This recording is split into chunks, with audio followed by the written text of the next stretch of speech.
Au manoir Forrester, Taylor plonge la main dans le sapin de Noël des Forrester et en extrait une boîte comme par magie. Elle la présente à Ridge, se présentant comme son Père Noël secret. Elle lui offre le stylo qu'elle lui a offert lors de leur premier Noël ensemble, ajoutant qu'il lui a écrit de nombreux mots romantiques avec « et peut-être qu'il sera inspiré à recommencer ». Pam offre à Donna non seulement un cadeau de Père Noël secret, mais aussi, sachant que la femme d'Eric ne lui offrirait rien, quelque chose qu'elle s'est offert à Donna. Il s'avère que ce sont des pyjamas assortis. Pam explique qu'elle et Stéphanie avaient l'habitude de s'acheter mutuellement des pyjamas assortis et que, comme sa sœur n'est plus avec elle, elle les a achetés pour Donna. Pam admet à contre-cœur qu'elle considère Donna comme une sœur. Zane confie à Eric et Ridge que c'est bizarre d'être à Forrester sans eux.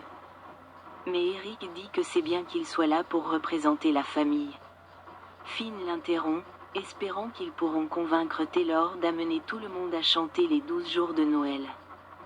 Ce n'est pas le moment de faire des bêtises, insiste Taylor, mais Ridge n'est pas d'accord. C'est le moment idéal, ils ont besoin d'un peu de bêtises. Ils pourront régler le reste demain. Mais ce soir, c'est pour s'amuser. Steffi et Finn se font également des câlins, elle lui disant combien elle a de la chance d'être mariée à un homme merveilleux comme lui. De l'autre côté de la pièce, Ridge dit à Taylor qu'il ne veut pas penser aux mauvaises choses. Il veut juste être avec sa famille, ce qui est le signal pour Steffi d'approcher, ravie de voir ses parents ensemble. Je le dis depuis des années, dit-elle d'un ton songeur. Vous êtes si bien ensemble. Chez Brooke, les fêtes sont tout sauf joyeuses. Elle parle tristement à Cathy de ses déboires avec Ridge. Brooke regrette de ne pas avoir pu expliquer à Ridge qu'elle n'a accepté l'offre de Carter de devenir PDG que pour rendre l'entreprise à Forrester. Brooke ajoute alors que, la dernière chose, à laquelle elle s'attendait était qu'après sa trahison présumée, Ridge se tourne immédiatement vers Taylor. Bridget arrivée de Vienne. Alors qu'elle se met au courant des derniers potins, Hope et Carter arrivent. Hope s'excuse d'avoir impliqué la relation de sa mère dans le drame du coup d'État. Carter aide à apaiser les tensions en ouvrant des bouteilles d'alcool et en invitant Hope à se joindre à lui pour une dégustation. Pendant ce temps, Brooke confie à Cathy qu'elle n'a pas eu le temps de parler de son plan à Ridge. Mais je ne vais pas l'abandonner, insiste-t-elle. Dans un coin du salon, Hope et Carter se bécotent joyeusement. Elle se raconte à quel point c'est fou de s'être retrouvés après tant d'années de relation. Quelle aventure, déclare Hope. Carter annonce que ce sont les premières vacances d'une longue série qu'elles passeront ensemble.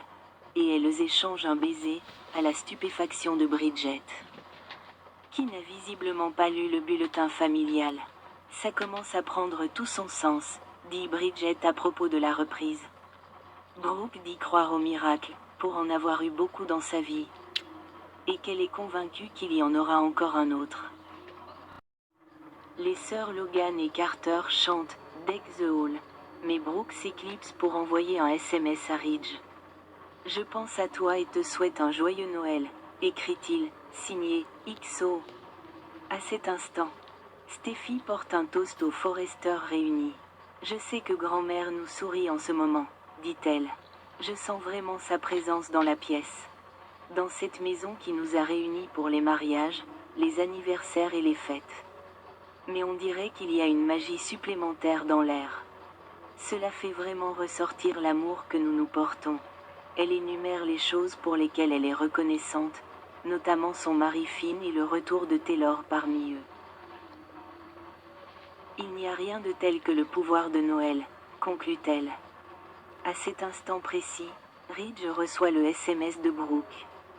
Il regarde par la fenêtre du manoir des Forrester, tandis que Brooke regarde par la fenêtre de sa maison. « Je vais arranger ça, Ridge, se dit-elle. D'ici Noël prochain, nous serons ensemble. » Elle se souvient de l'année dernière, quand elle et Ridge ont partagé un baiser sous le gui. De retour au presbytère des Forrester, Zinde prononce un bref discours, remerciant Pam pour sa cuisine et rappelant à tous que cette soirée est consacrée à la naissance de Jésus. Taylor souligne l'importance de la bienveillance et de la compassion envers les autres, et l'importance de chacun les uns pour les autres. Enfin, Eric se lève et rappelle à tous qu'ils sont plus qu'une famille. Nous sommes des Forrester, et je veux que nous perpétuions cette tradition pour la nouvelle année. Cette nouvelle année sera pleine de promesses et de défis. Tant que nous nous ferons confiance et que nous nous aimerons, rien ne nous sera impossible. Après avoir embrassé Donna, Eric s'installe au piano pour entonner le traditionnel « We wish you a Merry Christmas ». Et ce sentiment est d'autant plus fort pour nous tous ici à Soap.com, qui vous souhaitons, à vous et à vos proches, de merveilleuses fêtes de fin d'année.